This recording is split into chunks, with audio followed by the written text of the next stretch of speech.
Je crois que c'est un beau match face à une très belle équipe. Faut reconnaître quand même que Charleville, on l'a constaté autant avec Blois qu'avec Charleville, n'est pas là par hasard. Charleville tutoie le haut de tableau parce qu'il est solide, parce qu'il y a du talent. On a vu ce Hermanson encore ce soir qui mystifie tout le monde. On a réussi vraiment à les contenir dans le quatrième quart-temps jusqu'à ce que, encore une fois, cette équipe, elle a cet ADN-là, elle se relâche. Et alors qu'on aurait dû, nous, les agresser par l'attaque, dès qu'ils sont passés en zone, ok, ça a été, bon, ok, on a fait le trou sur la zone.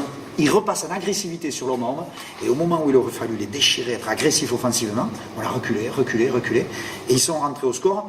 Bon, après, on avait peut-être tellement fourni d'efforts qu'il était compliqué de continuer dans cette voie-là, parce qu'on peut pas non plus, on n'a pas une équipe à mettre 100 points. Après, bien sûr, la performance de Oguchi, Chandra Oguchi, on a bien vu qu'il nous faut ce type-là de joueurs pour avancer. Ce soir, il fait, sur le tir extérieur, quand même, il fait un show. Et ça nous a permis d'avoir un score avec du confort. Voilà. Je ne sais pas ce qui serait passé s'il n'avait pas tout mis. Là, on aurait peut-être gagné de peu, mais là, ça nous a donné un match avec du confort. On est face à une équipe de Boulazac en réaction, une très bonne équipe de Boulazac qui domine son sujet, qui sait mettre l'intensité défensive là où il faut.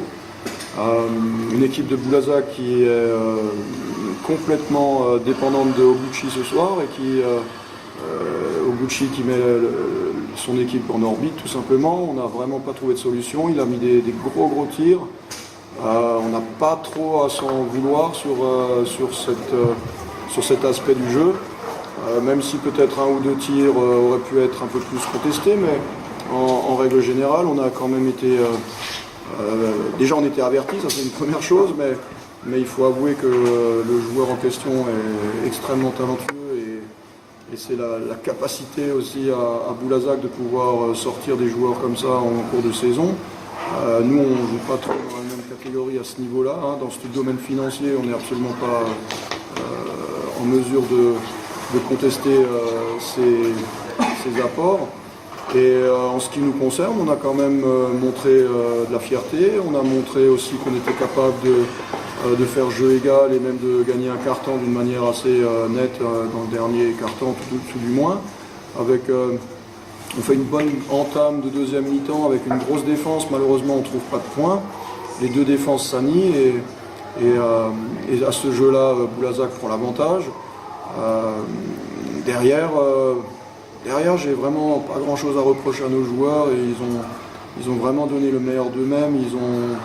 On est remonté, on était quand même à moins 21 et je pense qu'à la fin, si on met ce tir à 3 points ouverts dans l'aile, je suis curieux de voir. Après, on jouait vraiment le panier avérage, essayer de perdre de moins de 2. Malheureusement, la puissance de Boulazac a vraiment fait la différence et leur défaite la semaine dernière, je pense, leur a fait vraiment du bien, entre guillemets, malheureusement, contre nous. On n'avait pas le choix, on s'est pris une bonne branlée chez nous, donc voilà, il fallait aller au combat dès le début du match pendant 40 minutes. Le coach nous a demandé ça, de rentrer à fond dans le troisième quart-temps. On sait qu'on a beaucoup de mal, on a eu beaucoup de mal sur certains matchs à faire des bons troisième quart-temps. Donc là c'était le moment de faire le break. Après malheureusement on perd un peu le pied et on les laisse un peu revenir. Mais voilà, je pense que défensivement on s'est rassuré aussi. Bien sûr ça fait peur. Après voilà, faut avoir l'habitude de gérer ces situations, faut pas perdre la tête, faut rester concentré sur ce qu'on fait et voilà, je pense que ce soir c'est ce qu'on a fait. On a juste perdu le pied au tout début qu'ils ont commencé à être agressifs. Après on a réussi à revenir dans le match. J'allais mettre la fin dans l'anecdotique, sauf que les joueurs doivent prendre conscience que le haut niveau, c'est la régularité de la performance. Alors, la performance pour un joueur, c'est mettre des paniers de façon régulière. C'est pas ça. La régularité, c'est ne pas oublier un repli défensif, c'est ne pas oublier un rebond, c'est être positionné là où il faut, c'est la discipline. Toutes ces choses-là nous manquent un tout petit peu. Alors, les gens qui sont pleins d'énergie, bien sûr qu'on peut leur tolérer. Mais enfin, ce soir, Jarvis, par exemple, il est responsable de 3 paniers tout faits que n'importe quel d'entre vous aurait pu marquer. parce qu'il oublie un mec. Donc le mec, il est sous le cercle, ben, il a carrément oublié. Alors on fait des changements défensifs, et dans les changements défensifs, lui, il veut retrouver son joueur. Non, on a changé. Et ce manque de régularité dans la concentration nous coûte des choses chaque fois. On reste en course dans le chapeau de tête des playoffs, donc pour l'instant ça va. Alors moi, je ne vais même pas regarder le classement ce soir, compte tenu de ce qui vient de se passer là.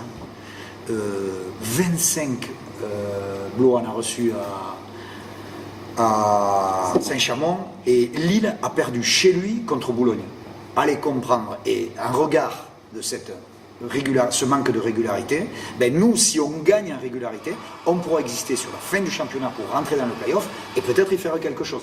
Donc il faut qu'on gagne en constance. C'est quelque chose de déterminant pour l'avenir de notre équipe.